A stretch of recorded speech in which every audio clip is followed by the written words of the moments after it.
It's been hot all day. Early in the morning, he went out to graze the cattle and fulfill his responsibilities in the camp. Now it's noon and the sun makes it impossible to continue working, so everyone retires to their tents to rest.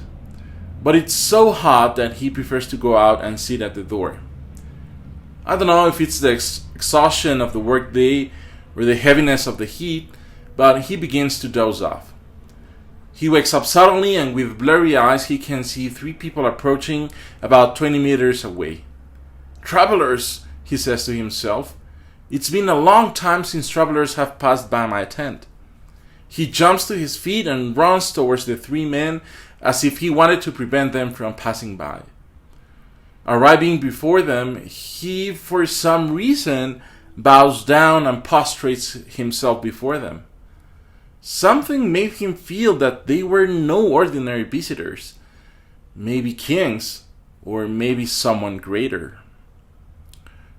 As a good host, and following the hospitality customs of the day, Abraham offers the travelers to rest in his camp. Please come. Come to my tent. Let me take care of you.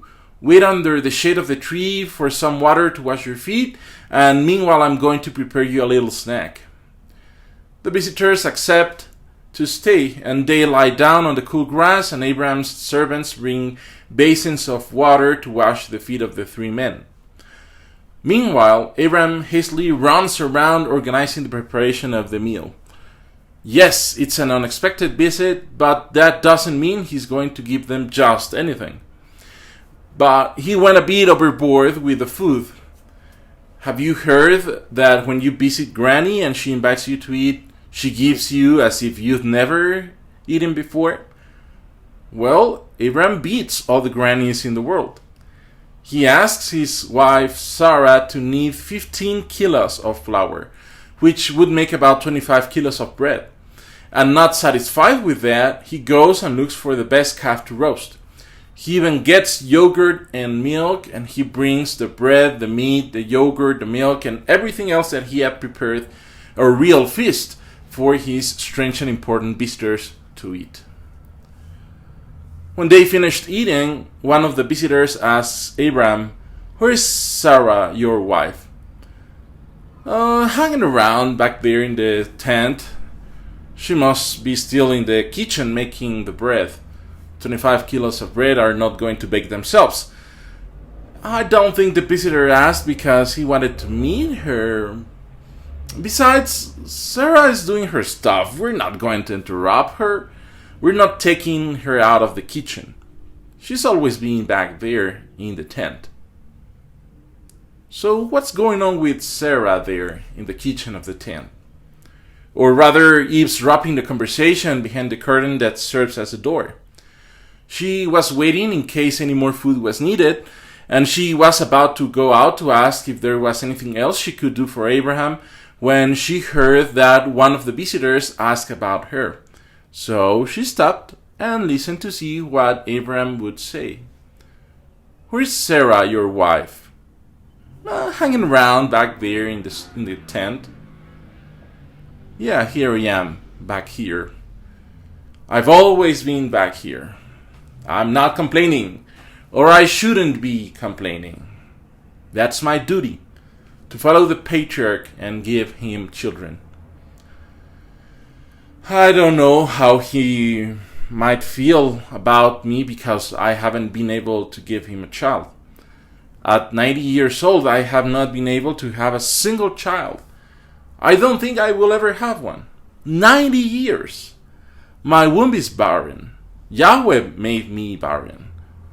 What could I give my husband, my Lord, if I can't give him children? I only have to be obedient and faithful, serve him and follow him wherever he goes, and hope that he can forgive me and let me stay by his side. Some years ago, we left the land of Haran and came to this land, Canaan. His nephew Lot came with us, and Abraham loves him very much, almost as if he were his son, and he has taken care of him since my brother-in-law died. If I can't give my husband children, At least I can receive and take care of Lot as well. I've always been with my husband, and I've always done what he asked of me. Even when we had to go to Egypt because of the famine in Canaan, and he asked me to say that I was his sister. Well, I am your sister, your half-sister. Yeah, well, what I'm asking you is that you do not say that you are my wife. We wouldn't be lying if we say you're my sister. It's just that if they think you're my wife, they're going to kill me to keep you. What do you mean, if they think I'm your wife? I am your wife. Oh, you know what I mean. Think of me. If you say you're my sister, they'll treat me well, and they won't do anything to you anyway. Anything. Just keep me with them. You just listen to me. Do you want me to get killed? So we told the half-truth. I am his sister. His half-sister, his half-wife. Well, it seems he was right. The king of Egypt wanted to marry me. He even gave gifts to my brother so that he would let him take me as his wife. Abraham already had many possessions, livestock, money, but the king of Egypt, boy, did he treat him well. He gave Abraham sheep, cows, donkeys, camels, and a host of servants. Well, of course he was going to give me up to marry the king. The good thing was that the deception was exposed and the king kicked us out of Egypt. Abraham, of course, took with him all the gifts he received. Anyway, if I can't give him children, he at least became richer thanks to me. For some reason, for some time now, Abraham has been more concerned about not having a child. I imagine it must be because his nephew Lot separated from the family. But after one of his strange outings, and suddenly he leaves the camp for long hours and returns at dawn, he began to talk and insist that he would have many children, like the stars at night. But I've not been able to give him a child. Yahweh has made me barren. So I decided to give Hagar, my Egyptian servant, to make her his wife too. Perhaps she can give Abraham children. And since she is still my servant, her children will be mine too. When I presented the idea to my husband, I didn't have to tell him twice. No wonder. So eager was he to have children that he immediately agreed. Anyway, if I can give him children, I can let him have children with my servant. What I could not tolerate is that slave woman will look at me like that, showing off how she can have children. I cannot stand her. I expelled her from the camp, but she returned crying and asking for forgiveness. Her son has already been born, Ishmael, the slave's son. I hoped that Abraham would already feel calmer about having children, and it seems that he did. He is happy with that brat. Abraham takes him everywhere and shows him off. If I can give him children, at least I help make Abraham happy. Or rather Abraham, because days ago he arrived from another of his mysterious night outings, saying that he's no longer Abram, but Abraham, and he no longer calls me Sarai, but Sarah. I don't know what's got into him. According to Abraham, Yahweh spoke to him and told him that he would have many descendants. Again, the same old story. And that he would give all the land of Canaan to the generations of his.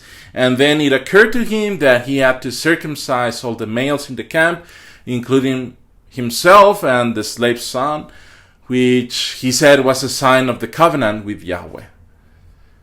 I don't know much about that covenant, only that God is going to give fame to Abraham and many sons and the land of Canaan, but I don't understand much.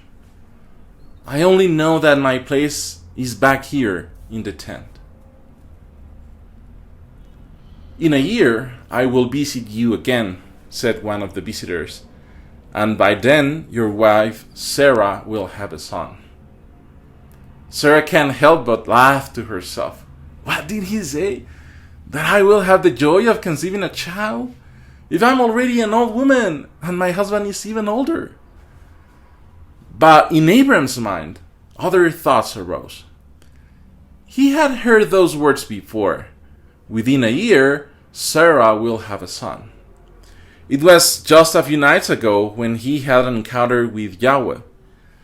The Lord confirmed to Abram that the promise to multiply his offspring was a real thing, that kings and nations would come out of him. Even God changed his name to Abraham, father of multitudes. And he told him to keep the covenant by having all males circumcised, everyone from 8-day-old babies to the elderly men, those who were born into the family of Abraham and those who were bought as slaves.